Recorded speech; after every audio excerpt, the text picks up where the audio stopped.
नमस्कार दोस्तों, मैं आपका स्वागत करता हूं। दोस्तों, आज का मेरा यह वीडियो बहुत ही महत्वपूर्ण विषय पर आधारित है। यह वीडियो समांतर माध्य, माध्यिका एवं बहिष्ठक पर आधारित है। इस वीडियो में हम इन तीनों को समझने का प्रयास करेंगे। दोस्तों, यह वीडियो उन विद्यार्थियों के लिए बहुत ही महत्वपूर्ण है जो अर्थशास्त्र विषय या सांख्यिकी विषय लेकर अध्ययन कर रहे हैं। तो आइए दोस्तों, हम इस वीडियो के माध्यम से समांतर माध्य, माध्यिका एवं बहिष्ठक को कैसे ज्ञात करते हैं इसे समझने का प्रयास करते हैं। दोस्तों, यदि आपको मेरा वीडियो पसंद आए तो आप इसे लाइक करें, शेयर करें और सब्सक्राइब करें। दोस्तों, सामान्यतः प्रश्न पत्र में इस प्रकार का प्रश्न पूछा जाता है, निम्नलिखित समंकों से समांतर माध्य, माध्यिका एवं बहिष्ठक ज्ञात कीजिए। इस प्रकार के आंकड़े आपके समक्ष होंगे जिसमें एक आकार है और दूसरा आवृत्ति दी गई है। इस प्रकार के सवाल को हल करने के लिए हमें एक तालिका की आवश्यकता पड़ेगी जो इस प्रकार की होगी। परीक्षा हाल में जब आप सवाल हल करने लगे तो आपको इस प्रकार की तालिका की आवश्यकता पड़ेगी। ये जो आंकड़े हैं आपके प्रश्न पत्र में दिए होंगे, इन आंकड़ों के आधार पर ही आपको इस प्रकार की तालिका का निर्माण करना है। पहले कॉलम में आपका आकार आ जाएगा और दूसरे कॉलम में आपका आवृत्ति आ जाएगी। अब तीसरे कॉलम में हमें संचय आवृत्ति बनानी है। चौथे कॉलम में हमें एमवी अर्थात मध्य बिंदु प्राप्त करना है जो कि हमारा एक्स माना जाएगा। उसके पश्चात हमें एफ एक्स ज्ञात करना होगा जो इसका और इसका गुणनफल होगा और उन सब का योग हमें सिग्मा एफ एक्स के रूप में प्राप्त हो जाएगा।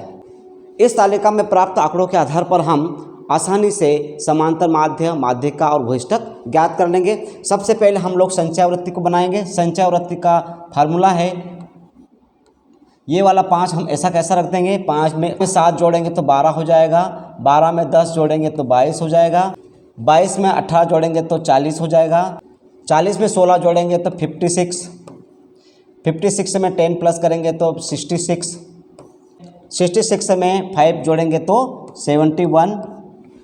आवृत्ति का हम कुल योग करेंगे तो हमारा सिग्मा एफ प्राप्त हो जाएगा जो कि 71 ही होगा।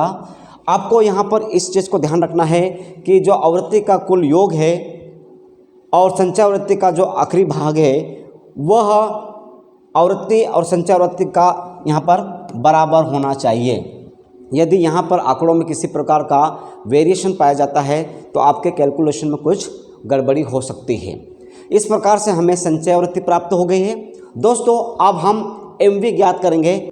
एमवी का मतलब मध्य बिंदु ज्ञात करना है और वह हम इस आकार वाले कॉलम से ज्ञात करने की कोशिश करेंगे। इसका एक फार्मूला है कि वर्ग के दोनों संख्याओं को हम जोड़ते हैं और उसमें 2 का भाग दे देते हैं। तो 0 और 10 को जोड़ेंगे तो 10 हो जाएगा और 10 में हम 2 का भाग देंगे तो हमें 5 प्राप्त हो जाएगा। इसी प्रकार से 10 और 30 को जोड़ेंगे तो हमें 30 प्राप्त होगा और 30 में 2 का भाग देंगे तो हमें 15 प्राप्त होगा। इसी प्रकार से हम क्रम से करते जाएंगे और हमें यहाँ पर एमवी प्राप्त होता जाएगा। 20 30 जोड़ेंगे तो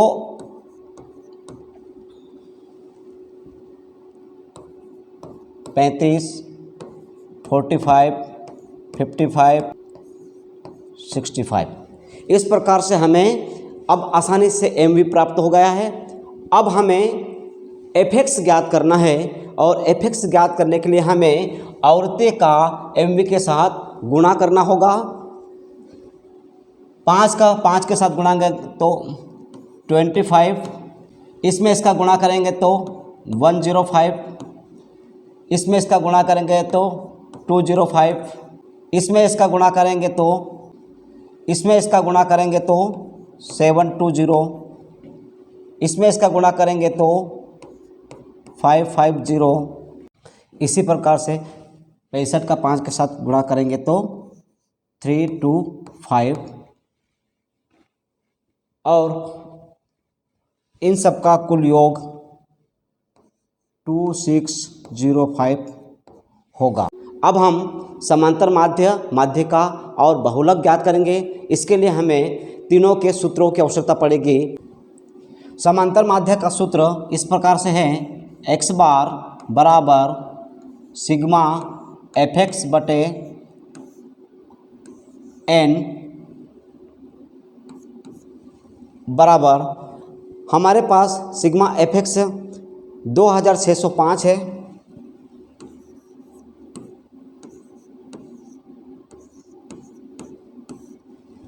और n अर्थात सिग्मा एफ हमारा 71 है। अब हम 2605 में 71 का भाग दे देंगे तो हमें 36.69 संख्या प्राप्त होगी, जो कि हमारा समांतर माध्य होगा। इस प्रकार हमने समांतर माध्य ज्ञात कर लिया है। अब हम माध्य का ज्ञात करेंगे।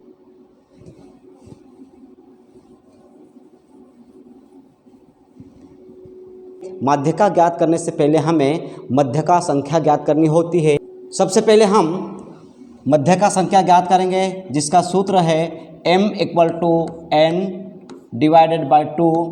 n हमारा 71 है डिवाइडेड बाय 2 इक्वल टू 35.5। इस प्रकार हमें m 35.5 प्राप्त हो गया है। अब हम मध्यका का सूत्र लिखेंगे L1 plus L2 minus L1 बटे F into MC minus C। अब इस सूत्र के आधार पर हमें संख्याएं स्पष्ट करनी है। m हमें ये यहाँ पर प्राप्त हो चुका है और यह 35.5 जो है हमारी संचय वृत्ति 40 के अंतर्गत आता है, इसके करीब आता है। अतः 40 के सामने का जो वर्ग है यह हमारा L1 और यह हमारा L2 होगा। मध्य का वर्ग के सामने की आवृत्ति 18 है, यह हमारा F हो जाएगा। और संचय आवृत्ति के पूर्व की संचय आवृत्ति 22 जो है वो हमारा C हो जाएगा। इस प्रकार हमें अब इन संख्याओं को सूत्र में रखकर माध्य का ज्ञात करना है। m = L1 हमारा 30 प्लस L2 हमारा 40 माइनस 30, F हमारा 18 है, m हमारा 35.5 है, माइनस C हमारा 22 है। अब हमने पूरी संख्याओं को सूत्र में रख दिया है, जिससे कि हम इसे आसानी से ज्ञात कर लेंगे। 30 plus 40 minus 30 10 divided by 18 into 35.5 minus 22, ये हमारे पास बचेगा 13.5। इसी प्रकार से नेक्स्ट स्टेप में 30 प्लस 10 में 18 का भाग देंगे तो 0.56 इंटू 13.5।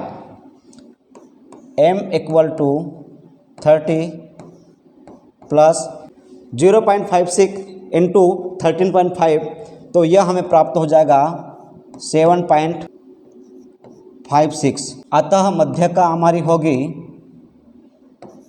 37.56।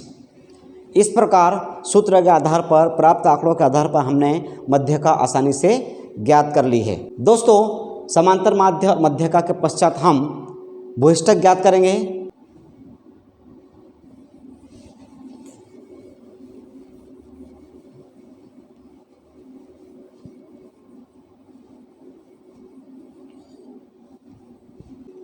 दोस्तों, भूयिष्ठक को Z से दर्शाते हैं और इसका सूत्र है L1 प्लस F1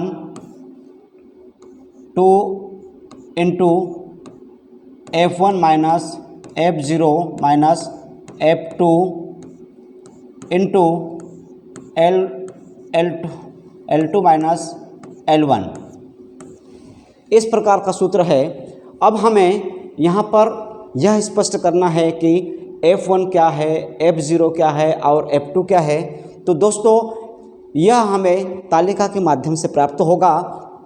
तालिका में हमारा जो फ्रीक्वेंसी आई है एफ आया है, यह हमारा F1 हो जाएगा। उसके पहले की जो आवृत्ति है वो हमारा F0 हो जाएगा और उसके बाद की जो आवृत्ति है वो हमारा F2 हो जाएगा। अब हमें आवश्यक सभी संख्याएं प्राप्त हो चुकी है। हम सूत्र में मान रख देंगे Z इक्वल टू L1 हमारा 30 है प्लस F1 हमारा 18 हो गया 2 इंटू F1 18 है माइनस F0 हमारा 10 है और F2 हमारा 16 है गुणित L2 हमारा 40 और L1 हमारा 30 है। इस प्रकार हमने प्राप्त संख्याओं को यहाँ पर रख दिया है। Next step Z equal to 30 plus 18 2 into 18 36 minus 10 plus 16 26 into 40 minus 30 10। Next step Z equal to 30 plus 18 36 में से 26 माइनस करेंगे तो 10 multiply by 10। Next step Z equal to 30 plus 18 में 10 का डिविडेशन करेंगे तो 1.8 into 10। Next step 30 plus 1.8 multiply by 10 18, अतः Z हमारा होगा 48। दोस्तों, इस प्रकार हमने प्रश्न पत्र में दिए गए प्रश्न के आधार पर तालिका का निर्माण करते हुए समांतर माध्य, माध्यिका और भूयिष्ठक बहुत ही आसानी से ज्ञात कर लिया।